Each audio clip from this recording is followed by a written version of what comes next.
नमस्कार दोस्तों। आज हम बात करने वाले हैं नेटफ्लिक्स पे रिलीज हुई एक हिंदी सीरीज के बारे में जिसका नाम है लस्ट स्टोरीज सीजन 2। इसके लीड रोल में आपको नजर में आएंगे तमन्ना भाटिया, मृणाल ठाकुर, तिलोत्तमा और काजोल। ये एक एडल्ट सीरीज है जहाँ पे इसको देखने के बाद मेरा जो पहला रिएक्शन था वो था दोस्तों मैंने घटिया से घटिया सीरीज देखी है, लेकिन ये सीरीज तो उसका भी बाप है। कोई नीच मानसिकता वाला इंसान ही ऐसी सीरीज को बना सकता है। मतलब यार इस सीरीज में कुछ भी देखने लायक नहीं था। मेरे जो 2 घंटे बर्बाद हुए हैं ना दोस्तों, मैं अपने आप को कोस रहा हूँ कि मैंने क्यों देखी। कौन सी वो गलत घड़ी थी, मनहूस घड़ी थी जहाँ पे मैंने इस सीरीज को देखने का सोचा। कुछ भी नहीं था। इस सीरीज में 4 कहानियाँ दिखाई गई है, जहाँ पे पहली कहानी है मृणाल ठाकुर की। उसको लड़के वाले देखने आते हैं, जहाँ पे एक बार मृणाल ठाकुर की जो दादी है वो भजन कीर्तन करती है, प्रभु का नाम लेती है। लेकिन वहाँ पे वो लड़के वालों से सवाल क्या पूछती है, क्या तुम लोगों ने शादी से पहले सेक्स किया है? सेक्स करना बहुत ही ज़रूरी है। अगर हम गाड़ी लेते हैं तो उसकी टेस्ट ड्राइव कैसे ज़रूरी है, वैसे शादी से पहले सेक्स करना ज़रूरी है। और वो 10-15 मिनट पूरे के पूरे एपिसोड में सेक्स की ही बातें करती रहती है। मतलब वो सुनने में इतना ऑकवर्ड फील हो रहा था, इतना वाहियात लग रहा था कि कौन सी दादी ऐसी बात करती है। और पूरी ही कहानी में मृणाल ठाकुर ने कुछ नहीं किया, बस वो एक होटल रूम से दूसरे होटल रूम जा रही है, सेक्स कर रही है, उसके अलावा कुछ नहीं। क्या था उस एपिसोड में समझ में नहीं आ रहा है। इसका दूसरा एपिसोड है तिलोत्तमा का। वो किसी कंपनी में काम कर रही होती है और एक बार कंपनी से छुट्टी लेके वो अपने घर आती है और वो देखती है कि उसकी जो काम वाली बाई है वो उसके ही फ्लैट में अपने पति के साथ सेक्स कर रही होती है।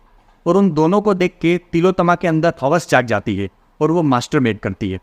और वो बार बार छुट्टी लेती है और उनको सेक्स करते हुए देखना चाहती है।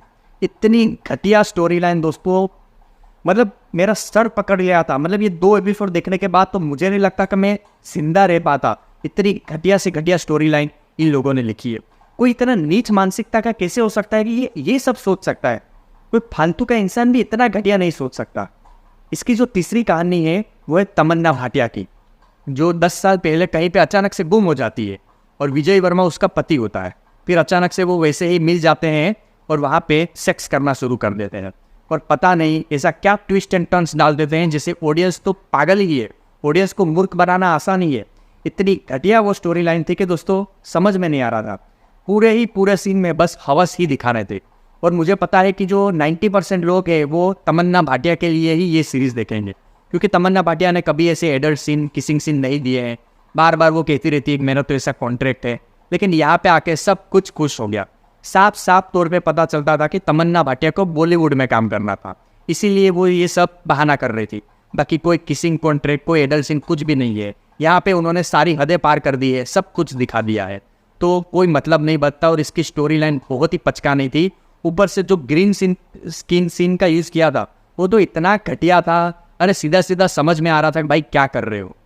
इसका जो चौथी स्टोरी लाइन है वो है काजोल की, जहाँ पे उसका जो पति है वो बेवड़ा है, हवस का पुजारी है, लेकिन वो काजोल के साथ कुछ भी नहीं करता। वो किसी दूसरे के साथ, काम वाली बाई के साथ, उसके साथ करता रहता है। और वो अपने पत्नी और बच्चे को इंग्लैंड जाने नहीं देता। ऐसे में काजोल डिसाइड कर लेती है कि कैसे भी करके इसको फंसाना है, इसको बर्बाद कर देना है। अब वो आगे क्या करती है ये जानने के लिए आपको सीरीज में ही देखना पड़ेगा। उसमें भी ट्विस्ट टर्न्स तो डाला ही, हालांकि वो गेस नहीं कर पाते। लेकिन इतना घटिया पूरी सीरीज में एक अच्छे इंसान को लास्ट में जाके बुरा ही दिखा दिया। मतलब इतना कोई कैसे गिर सकता है समझ में नहीं आता। सीरीज खत्म होने के बाद लास्ट में ये लोग एक डिस्क्लेमर के रूप में एक लिखते हैं कि अगर आप वायलेंस के शिकार हो, अगर आपने ऐसा सब सेक्स वायलेंस देखा है तो यहाँ पे कॉन्टेक्ट कीजिए। अरे आपकी सीरीज की वजह से ही ये सब कुछ बढ़ रहा है। आप अपनी सीरीज बंद करो तब जाके ये सब कुछ बंद होगा। इससे वाहियात मैंने अपने जीवन काल में कुछ भी नहीं देखा। अगर आपको सिर्फ और सिर्फ सेक्स, हवस ये सब देखना है दोस्तों, आपका टाइम वेस्ट करना है, जीवन के 2 घंटे बर्बाद करने हैं, तो ये सीरीज़ आप नेटफ्लिक्स में हिंदी लैंग्वेज में देख लीजिएगा। मैं इस सीरीज़ को दूंगा 0/10 स्टार्स। आपको रिव्यू कैसा लगा कमेंट सेक्शन में ज़रूर बताएगा, और अगर रिव्यू अच्छा लगा हो तो लाइक ज़रूर कीजिएगा। तब तक के लिए फिर मिलते हैं। जय श्री राम।